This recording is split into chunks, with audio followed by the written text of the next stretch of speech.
U.S. citizen is not just subject to discretion. You can't just say, well, let's go look at somebody.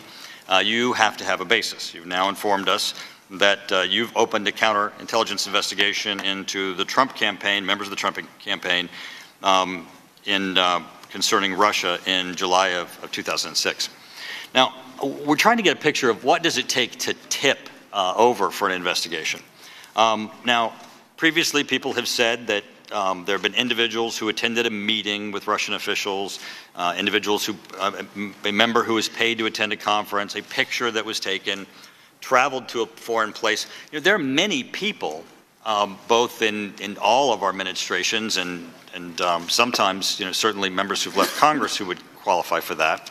What is the tipping point? I mean, it can't just be that. Don't you need some action or some information besides just attending a meeting, having been paid to attend a conference, that a picture was taken, or that you traveled to a country before you're open to investigation for counterintelligence by the FBI? The standard is, I think there's a couple different at play, a credible allegation of wrongdoing or a reasonable basis to believe that an American may be acting as an agent of a foreign power. Well, the reason why we're struggling with this, Mr. Comey, is that we obviously have the statements of Mr. Clapper that there's no evidence of collusion with Russia, and he just left the intelligence community. And as you are aware, we now sit, because as you said, Admiral Rogers, you know, the Russians wanted to put a cloud over our system. And Mr. Comey, by your announcement today, I mean, there is now a cloud that undermines our system. There is a cloud where we're sitting with Mr. Clapper, who was obviously in a very important position to know, who stated to us that there's no evidence of conclusion, and you will not give us evidence or give us any substantive evaluation of it. We now sit with this cloud, and it's unfortunate. Mr. Chairman, I have a few additional questions, if I might, when we regain time. We'll get back to you, Mr. Turner. Mr. Schiff's recognized for 15 minutes. Thank you, Mr. Chairman. I recognize Representative Jackie SPEIER. Thank you, Mr. Schiff. And again, let's go back to this tarantula web. So Mr. Tillerson, in 2014, started to lobby the United States government, asking them to shift or lift the sanctions. Now, in his confirmation hearing, he says as he said, I have never lobbied against sanctions personally. To my knowledge, ExxonMobil never directly lobbied against sanctions. And yet there is lobbying reporting that shows that ExxonMobil actually paid over $300,000 to lobbyists in 2014, and that Mr. Tillerson visited the White House 5 times in 2014 and Treasury with Secretary Lew 7 times. Is there something disconcerting about a U.S.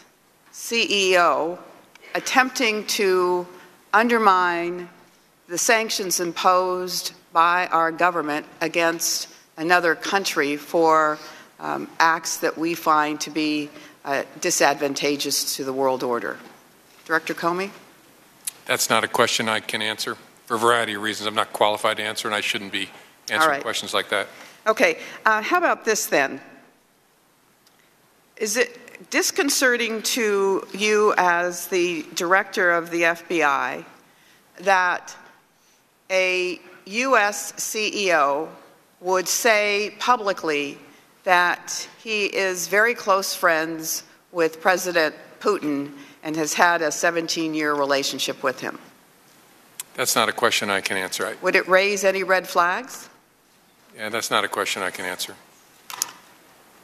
Admiral Rogers? Ma'am, lots of American corporations do business in Russia. I have no knowledge of the specifics we're talking about. I'm in no way qualified or knowledgeable enough to comment on this. All right, let's move on to someone else in that web. His name is Michael Caputo. He's a PR professional, conservative radio talk show host. In 1994, he moved to Russia, and there he was working for the Agency for International Development.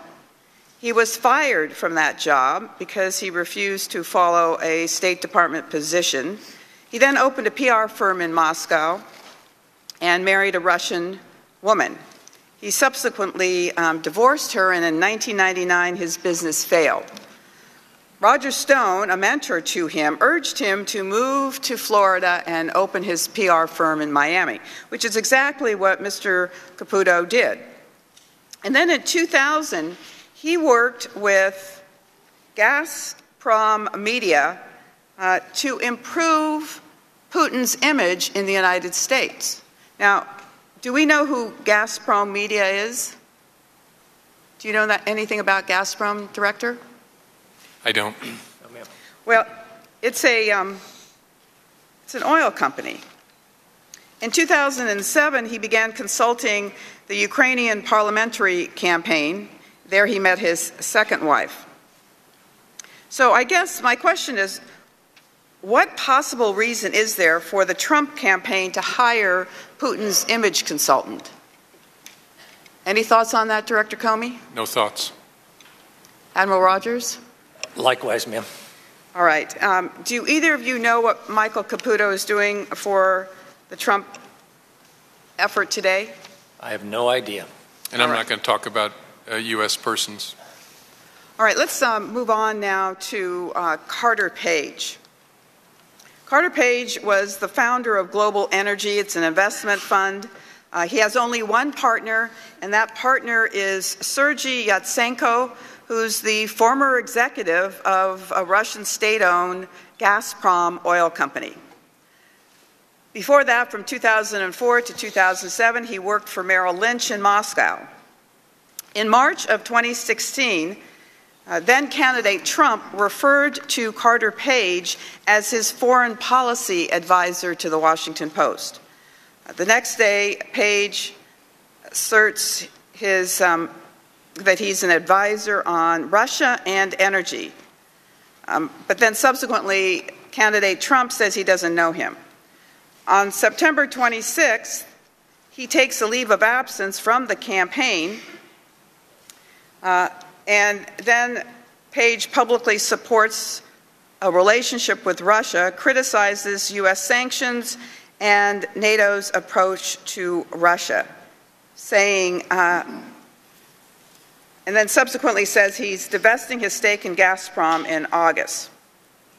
In 2014, he writes an article criticizing the U.S. sanctions, praising Sechin in an article in Global Policy, and then rebuked the West for focusing on so-called annexation of Crimea. In July of 2016, he gives a graduation speech at the New Economic School, denies meeting with the Prime Minister. Christopher Steele, in his dossier, says he met with, again, Igor Sechin, offering a 19% interest in Rosneft. It becomes the biggest transfer of public property to private ownership. Now, Carter Page is a national security advisor to Donald Trump. Do you believe that,